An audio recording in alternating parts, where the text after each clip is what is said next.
Halo desainer, selamat datang kembali ya di konten saya. Terima kasih sudah mengunjungi konten saya. Bersama saya Hadi, kita akan mulai membahas UX lagi ya, lanjutan dari seri ke-1. Sekarang seri kedua dengan judul esensi. Jadi di sini kita akan membahas tentang esensi dari UX ya. Jadi topik pada konten ini itu ringan tapi sangat mendasar. Kali ini saya ingin mengajak kalian untuk menyamakan persepsi dan memahami esensi dari UX design.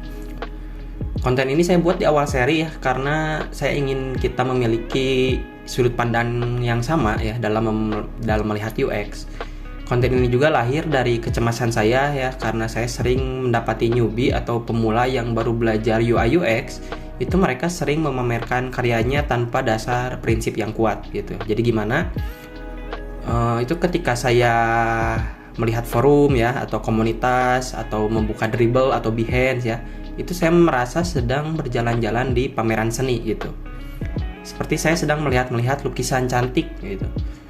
Tapi setelah saya lihat lebih lama, nilai UX-nya itu nihil. Sepertinya mereka hanya meniru produk yang sudah ada lalu mendesainnya lebih cantik dan lebih trendy gitu. Mereka hanya membuat antarmuka yang cantik, bernilai estetika tinggi, tapi minim akan prinsip UX dan UI. Dan juga pastinya membuat developer cemas. Saya khawatir jika mereka tidak diberitahu, nanti persepsi orang terhadap UI UX itu berubah gitu. Padahal UI UX itu bukan seperti itu gitu. Jadi UI UX itu bukan hanya cuman desain aja di Figma, enggak kayak gitu. Nah itu makanya kenapa saya buat konten ini di awal, supaya persepsi dan sudut pandang kita sama dalam melihat UI UX design. Oke, kita mulai. Kita mulai dari esensinya dulu. Jadi ya, hakikatnya atau inti UX itu apa? Seperti yang saya kutip dari situs startuxdesign.cc, itu adalah situs untuk belajar fundamental UX ya. Situs luar, itu kalian bisa kunjungi, nanti saya kasih linknya, itu bagus banget. Di sana tertulis, sudah saya terjemahkan, UX designer merancang untuk menyelesaikan masalah ya. Harap ingat-ingat statement ini atau kalimat ini, karena ini akan menjadi pegangan kita selama berkarir di UI UX design. Desainer merancang untuk menyelesaikan masalah. Oke, kita perjelas ya. Di sini kita mulai masuk ke persepsi dari UX design. Kita samakan sudut pandang kita. Ada dua orang desainer ya, di kiri dan di kanan. Untuk ikonnya itu yang kanan detektif ya, saya bingung nyari nyari emoji untuk UX design, nggak ada yang cocok, jadi itu aja desainer. Untuk yang sebelah kiri itu lebih ke seniman ya, artis gitu. Nah di sini ada dua orang desainer, itu mereka mendapati tugas ya, atau mendapati pekerjaan yang mana sumbernya sama. Mereka mendapati masalah pengguna ya, ada request gitu, diwakili oleh emosi itu yang murung. Lalu mereka mendengarkan keluhan klien ya, atau pengguna, diwakilkan oleh emoji telinga, dan juga mereka mendapatkan ide atau solusi untuk menyelesaikan masalah klien atau pengguna gitu. Jadi mereka memiliki bahan yang sama dalam berkarya, yaitu keluhan dari pengguna, mendengarkan pengguna, dan kreativitas atau solusi yang mereka tawarkan. Dari dasarnya atau dari awalnya itu mereka sama gitu ya, dari bahan untuk membuat karyanya. Tapi hasil akhir yang dihasilkan itu berbeda. Untuk desainer yang sebelah kiri itu dia membuat desain yang hanya estetik gitu. Desain yang berfungsi untuk dinikmati secara visual atau hanya estetika saja. Dan yang sebelah kanan itu desainer yang menghasilkan karya tidak hanya estetik tapi memiliki kegunaan, bisa menyelesaikan masalah gitu, memiliki fungsi. Nah, inilah gambaran singkat ya, perbedaan antara UI UX designer dengan desainer pada umumnya gitu. Di sini juga saya memperjelas bahwa UI UX designer itu bukan bikin desain aja gitu, karena ya kecemasan tadi itu, saya sering lihat Dribbble ya, desain yang mereka share itu hanya mengacu pada estetika saja, tren-trennya saja gitu. Bukan berarti bikin desain-desain ya, redesign gitu, mengikuti aplikasi yang sudah ada, dibikin di Figma itu jelek, enggak kayak gitu. Itu bagus banget untuk melatih taste design gitu. Itu diperlukan jika kalian ingin menjadi UI designer. Itu harus ya, biar semakin kita latihan, taste design kita makin tajam, makin estetik untuk dilihat. tapi tidak untuk menjadi UI UX. Ada UX-nya itu nggak cukup sampai sana. Karena hanya handal membuat antarmuka cantik tidak membuatmu menjadi UI UX designer. Menjadi UI designer iya, ya, tapi jangan pakai UX karena UX nggak hanya itu. Malahan UI UX itu adalah dua skop yang berbeda tapi saling berkaitan. Di mana UI itu berada di dalam skopnya UX design. UX itu lebih luas skopnya. Nah, semoga dengan gambaran tadi itu membuat persepsi kita sama ya, membuat kalian paham, oh ternyata UI UX itu tidak hanya pakai Figma aja, enggak kayak gitu. Karena di balik produk atau produk digital ya, kita contoh di sini aplikasi mobile.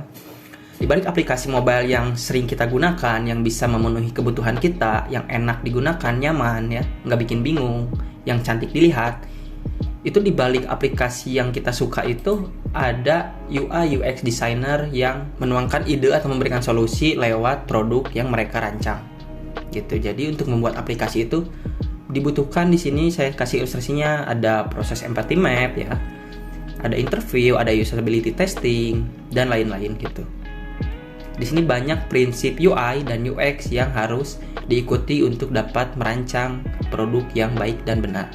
Nah, di sini juga di konten ini nggak hanya ngebahas itu, saya kasih referensi buat kalian yang ingin memperdalam fundamental perihal UX design. Di sini saya kasih situs dari luar. Ini pertama ada nngroup.com. Ini adalah situs yang dibuat oleh the father of UX ya, Bapak Donald Norman. Ini selalu menjadi kiblat atau acuan dalam belajar UX. Kedua ada interactiondesign.org. Ini juga bagus. Ini bisa menjadi alternatif selain nngroup.com. Ada startuxdesign.cc seperti yang saya singgung di awal video. Lalu ada UXpin, ada Law of UX. Di sini jika kalian ingin belajar hukum-hukum UX, di sini enak banget belajarnya. Dan ada Growth Design. Growth Design ini interaktif banget antar mukanya, saya suka desainnya. Pokoknya kalian wajib mengunjungi website ini. Indonesia ada gak bang? Ada. Nah, hanya tidak sebanyak yang di luar, setahu saya gitu ya.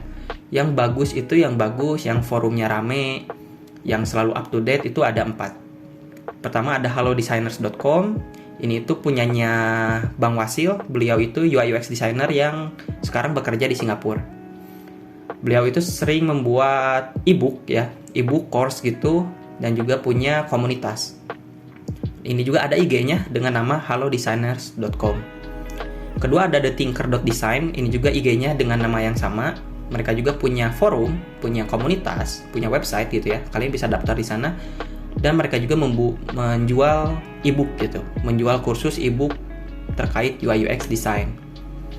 Kedua ini ada Design Jam, ketiga ada Design Jam dan Telkom Design. Ini setahu saya hanya follow IG mereka saja karena mereka selalu memposting insight terbaru di UI UX design. Dan juga saya cantumkan referensi buku ya dan juga e-book untuk belajar UX lebih dalam.